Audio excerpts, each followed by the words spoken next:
What's going on, guys? So as promised, I'm going to make the video series for you to show you exactly how to build my scalar wave machine. It's very simple. You just got to follow a few steps and you're going to watch me do it so you can just copy. All right, let's get into it. Right, guys, what we've got here is my old scalar wave first iteration machine. So it looks very crappy. I had to make modifications on the fly when I was trying to get it right, so it looks terrible. But what we're going to do is I'm going to take all this apart and we're going to start from scratch and we're going to do it, okay? Let's go. All right, guys, so what we have, first thing we have is the power supply. This one's a 15 amp power supply. Obviously, I tell you guys to use a 5 amp. These can be a bit too powerful, but you can use any style of power supply like this you want. Okay, so this one is 110 volts or 220. I think you can change it inside, and it has all these terminals on the front. So you've got your live, your neutral, your earth, and then positives and negatives for that there. So I'll show you how that all wires up in a minute. All right, so what we're going to want to do is, with these power supplies, there's like a dimmer, like a switch, which you can usually use a slotted screwdriver, and you can turn it up and down to vary it, to change the speed. Obviously, you don't really want to have to keep turning it with a screwdriver. So what we're going to do is we're going to install one of these, which is like a dimmer, potentiometer essentially. So this is what we're going to do. I'm going to use this power supply, which is brand new. I'm going to try and take it apart, solder it up, and show you how I do that. So this is step number 1. Okay, all right, let's do that. All right, so we've got the power supply. First thing we need to do is pull off this strip. We'll see if we can unscrew that. Oh, pull it off, sorry. Just get this out of the way. You don't need it anyway, it's just a bit of sort of tape. Right, and then what we need to do is that screw there. They're the exact same for the other models as well, but we need to undo this screw. Right, let's get that undone. Bit of patience. Right, that screws out. Now, if I remember, there's another screw at the back, that's it. So you undo that one as well. Oh, screwdriver's almost too big. There, I got it now.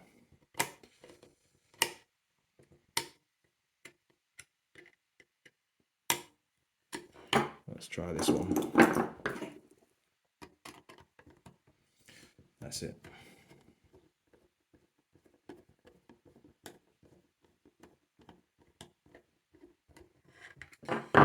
So that's that.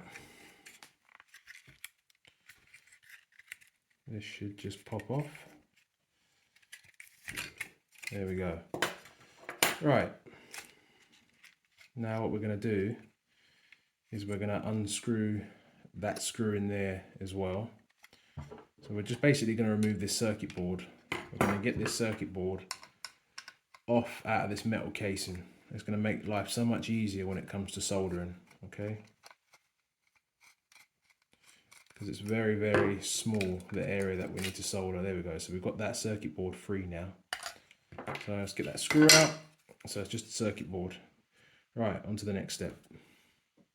Right guys, next step is you're going to need one of these, a soldering iron.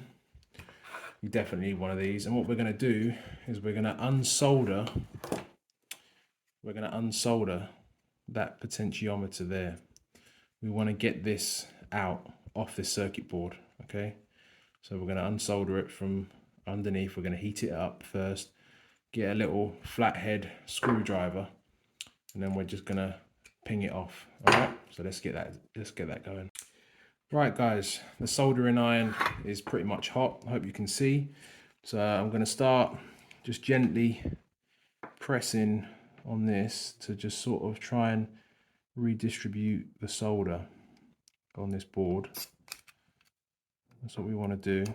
And we've got a bit of wire wool just to keep it nice and clean. You always want to keep your soldering iron nice and clean. All right. So we want to just push that away. That's the best way I think I find to do it. And then once we get rid of some of that solder, we should be good to pull this out. I don't know how well you can see that. There we go. Just heat that up. There we go. It's starting to melt now. That's it. It's starting to melt, as you can see. That's it. Let's get that melting. Getting very warm.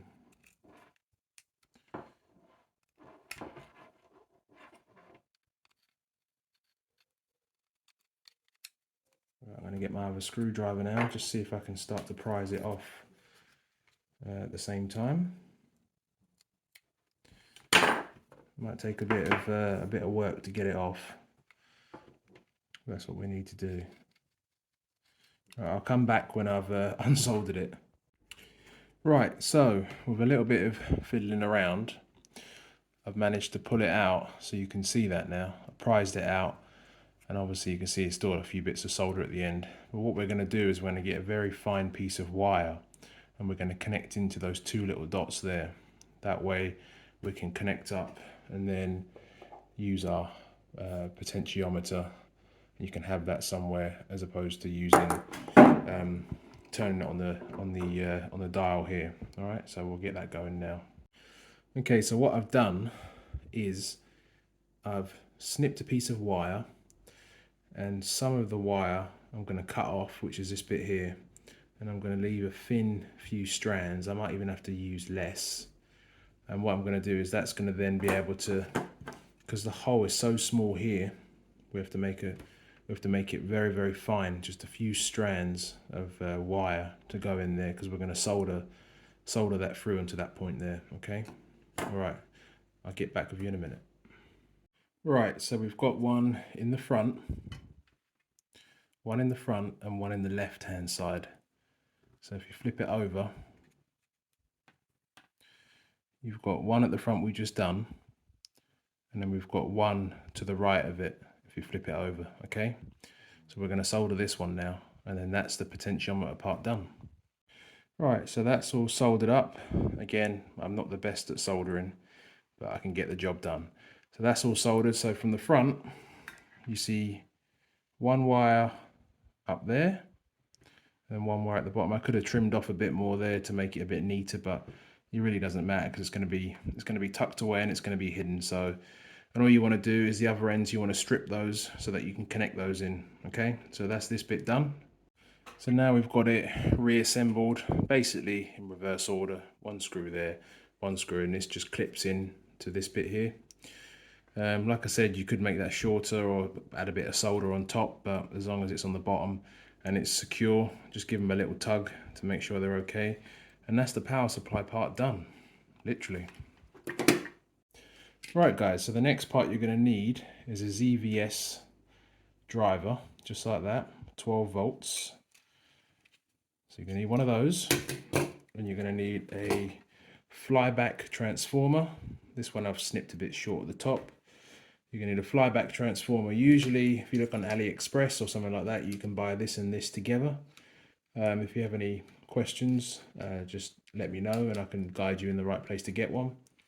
But these come together typically, but you want this one here.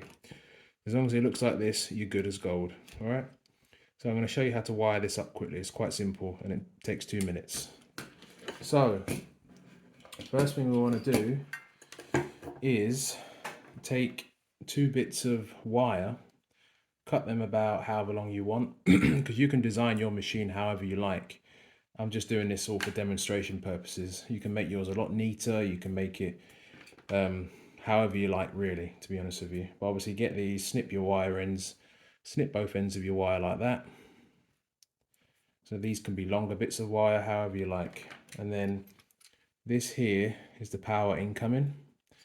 Obviously these 2 bits of wire aren't live and neutral, they're just 2 random bits of wire which I'm going to stick in either side of the terminal. So we're just going to stick them in randomly in these two sides here.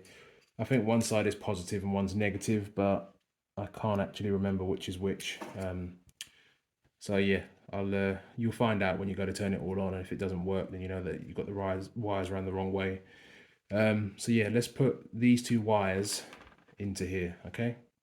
Right guys, so now you can see the two in the middle, I've just spun them round together and they're in the middle terminal, okay? And this one on the left is going to go on the left, this one's going to go on the right. Okay, let's do that now.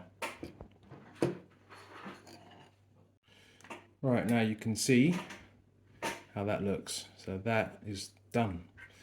You've got your two wires on the top, and then you've got these ones in the middle, and obviously you've got your other wires for the flyback as well.